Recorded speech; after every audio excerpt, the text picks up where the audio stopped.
Hello again.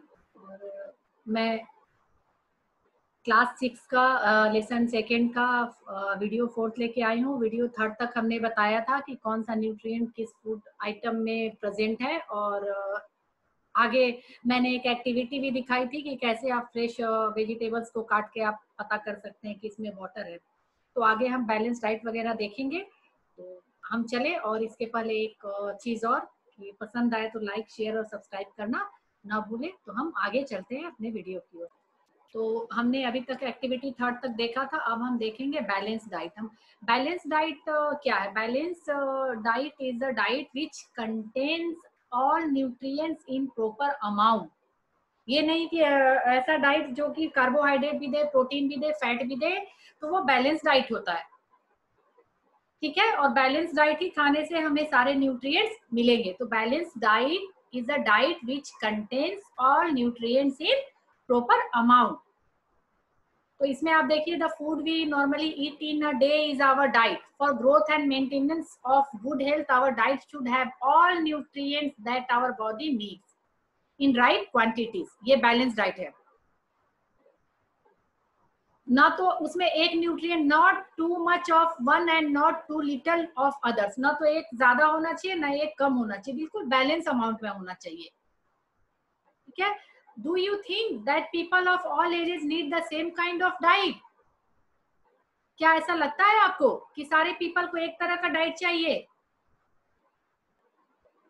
तो ऐसा थोड़ा थोड़ा डाइट जो है वो चेंज होते रहता है। जैसे एक छोटा बेबी है, 6 मंथ तक हम उसको मिल्क देते हैं। मिल्क मतलब प्रोटीन हमने दिया, क्योंकि प्रोटीन पहले बॉडी बिल्डअप करेगा। अभी वो इतनी एक्सरसाइज नहीं कर रहा, इतना वर्कआउट नहीं कर रहा है कि उसको बहुत ज्यादा एनर्जी की जरूरत इतनी नहीं है जितनी प्रोटीन की जरूरत है। जब हमने प्रोटीन दे दिया, बच्चा थोड़ा बड़ा हो गया, उसने एक्टिविटी शुरू की, तब उसे एनर्जी की जरूरत पड़ी। तो हमने क्या किया? एनर्जी गिविंग फूड, राइस वगैरह खिलाना स्टार्ट कर दिया। लेकिन सारे सभी को आपको बैलेंस डाइट खाना बहुत जरूरी है। प्रोटीन और कार्बोहाइड्रेट, मिनरल्स वगैरह सबकी बॉडी के लिए जरूरी है। इसके बाद है pulse, groundnut, soybean, sprout seed, moong. ये जो है fermented food. South Indian food as idli, a combination of flour, missi roti, thepla, ये सब जो हम कॉम्बिनेशन ऑफ उससे बनाते हैं। बहुत सारे फूड जो इंग्रेडिएंट्स लेके बनाते हैं, वो अलग अलग तरीके का क्या रखता है? न्यूट्रिएंट्स रखता है। ठीक है, जैसे सत्तू है, जागरी, गुड़ है, available vegetable and other such food provide us many nutrients. Therefore, one can eat a balanced diet without expensive food materials. तो हम ऐसे भी इस सब चीजों को मिला के खाए घर में जो है, तो हमें बैलेंस डाइट मिलते रहेगा। Eating the right kind of food is not enough. हमें राइट काइंड केवल फूड खाने से मतलब नहीं है। It should also be cooked properly. हमें प्रॉपर बनना चाहिए, खाना अच्छे से पकना चाहिए, न्यूट्रिएंट्स उसका खराब नहीं होना चाहिए। हमें खाने के पहले सब्जियों को इतना भी नहीं वॉश करना चाहिए कि सारा न्यूट्रिएंट्स पहले ही निकल जाए। और अगर हमने उसको पकने के लिए, अगर हमने कुक होने के लिए उसको रखा है गैस पे, तो हमें सब्जी वगैरह वेजिटेबल्स को कवर करके रखना चाहिए, नहीं तो न्यूट्रिएंट सारा निकल जाएगा। आपको पता है बहुत सारे न्यूट्रिएंट जो है कुकिंग के दौरान खत्म हो जाते हैं। जैसे जैसे विटामिन सी वगैरह जल्दी खत्म हो जाते हैं अगर उसको हमने हीट कर दिया तो यही है, if the vegetable and fruits are washed after cutting और peeling them, it may result of loss of some vitamins का लॉस हो जाता है। The skin of many vegetable and fruits contain vitamins and minerals. बहुत सारे fruit का तो skin भी विटामिन और मिनरल कंडक्ट करता है। और राइस पकाने के पहले बहुत सारे लोग राइस को बहुत बार वॉश करते हैं, तो इससे क्या होता है? राइस और पल्स में जो विटामिन होते हैं वो वॉश आउट हो जाते हैं। तो बहुत ज्यादा भी नहीं, हमें साफ तो करना है, पर ये नहीं कि बहुत ज्यादा उसको साफ कर दिया कि साथ में विटामिन और न्यूट्रिएंट भी निकल गया। We all know that cooking improves the taste of food and makes the easier to digest. जब हम कुक करते हैं तो वो खाना टेस्टी हो जाता है और डाइजेस्ट करने में आसानी होती है। At the same time, cooking also result in the loss of certain nutrients, लेकिन कुकिंग करने से बहुत सारे न्यूट्रिएंट भी चले जाते हैं। और if amount of mineral are lost if excess water is used during cooking, अगर हमने ढेर सारा पानी यूज किया कुकिंग में और ढेर सारा पानी डाल के फिर उस पानी को हमने बाहर फेंक दिया, जैसे राइस में क्या करते हैं लोग, जो प्रेशर कुकर में नहीं बनाते कंटेनर में बनाते हैं, वो क्या करते हैं, राइस को पकाया और उसके पानी को नाले में फेंक दिया, तो मेन स्टार्च तो जो आपको कार्बोहाइड्रेट मिलना था वो तो चला गया साथ में। तो आप राइस क्या खा रहे हो, आप चावल क्या खा रहे हो, उसमें न्यूट्रिएंट है नहीं जब आपने ऐसे पकाया। तो वेजिटेबल कुकिंग अच्छे से होनी चाहिए। विटामिन सी जो है इजिली डिस्ट्रॉय हो जाता है, ये मैंने आपको पहले ही बताया था। इसमें है the fat would be the best food to eat all the time, तो इसका मतलब क्या, हमें फैट इसमें दे रखा है कि बूझो thought that fats would be the best food to eat all the time. उसको ऐसा लगता है कि हमें फैट खूब खाना चाहिए, क्योंकि उसको लगता है कि फैट से तो एनर्जी मिलती है। बट मैं बार बार आपको बता रही हूँ, वो एनर्जी हमारे बॉडी में एक्यूमुलेट रहती है, यूटिलाइज तब तक नहीं होती जब तक कार्बोहाइड्रेट वाली एनर्जी हम यूटिलाइज ना कर लें। और फैट ज्यादा खाने से कई हार्ट की बीमारियां होती है और हम फैटी हो जाते हैं, चबी हो जाते हैं, मोटे हो जाते हैं।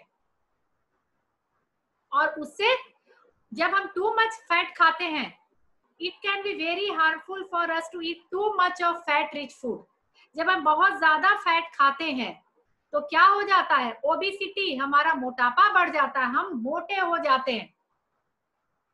ठीक है, हम क्या हो जाते हैं, हम फैटी हो जाते हैं।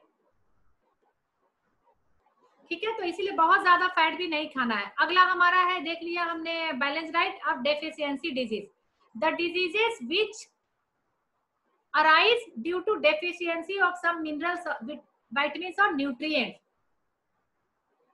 डिजीज जो बीमारियां कई तरह की होती है, communicable disease, non communicable and deficiency. Communicable जो एक दूसरे के छूने से फैलता है, जैसे सर्दी जुकाम। नॉन कम्युनिकेबल जो अपने आप फैलता है, छूने से नहीं फैलता है, जैसे कैंसर वगैरह। और डेफिशिएंसी डिजीज वो होता है जो किसी चीज की न्यूट्रिएंट की कमी से होता है।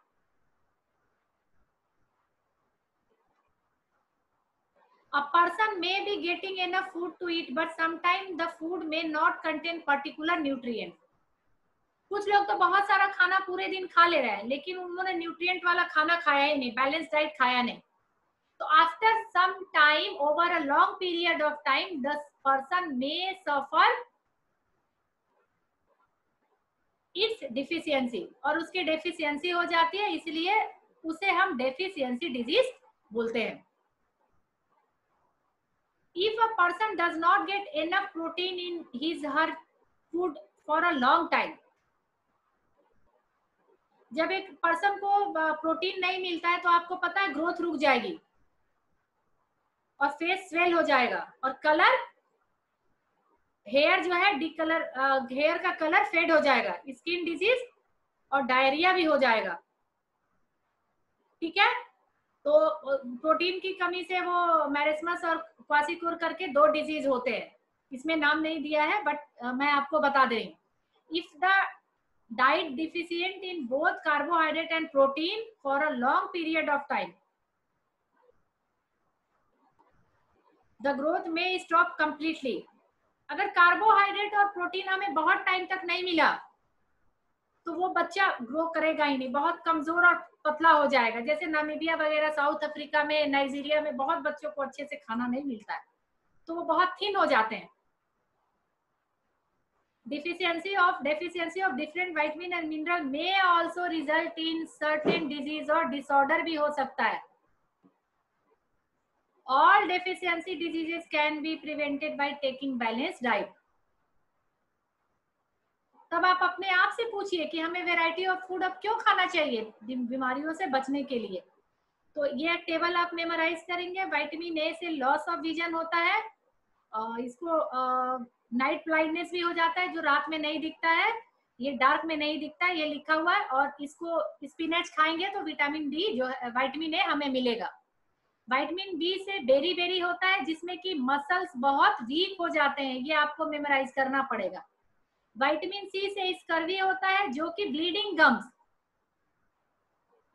ठीक है, ब्लीडिंग गम्स वगैरह जो दांतों में हो जाता है वो विटामिन सी की वजह से होता है, उसको बहुत टाइम लगता है हील होने में। विटामिन डी से रिकेट्स हो जाता है जिसमें बोन्स बहुत सॉफ्ट और टूटने का डर होता है। कैल्शियम से बोन एंड टूथ डिके होता है, हड्डी और दांत खराब होते हैं। और इससे क्या होता है, वीक बोन और टूथ डिके होता है। कैल्शियम हमें दूध में मिलता है, मिल्क में। आयोडीन से ग्वाइटर होता है, ग्लैंड यहाँ पे स्वेलिंग हो जाती है, तो आयोडीन हमें सॉल्ट में मिलता है। आयरन से एनीमिया होता है, एनीमिया क्या है, वीकनेस। वीकनेस को हमने क्या बोला, जो एनीमिया ब्लड में आयरन की कमी हो जाती है, ब्लड की कमी, उसे एनीमिया बोलते हैं, कमजोरी हो जाती है। तो ये आप मेमोराइज कर लेंगे। और अगले में आपका इसी में मैं एनसीईआरटी भी करा दे रही हूँ। Name the major nutrients in our body, वही विटामिन लिखना है, प्रोटीन, विटामिन, प्रोटीन, फैट, या तो फिर मैं इसको अगले अपने वीडियो में कराऊंगी, नहीं तो वीडियो लेंदी हो जाएगा, ठीक है। तब तक यही पढ़े और लाइक और सब्सक्राइब करना ना भूले, और वीडियो को देखते रहे। और इसको पहले यहाँ तक पढ़िए, हम आगे अगले वीडियो में एक्सरसाइज करेंगे।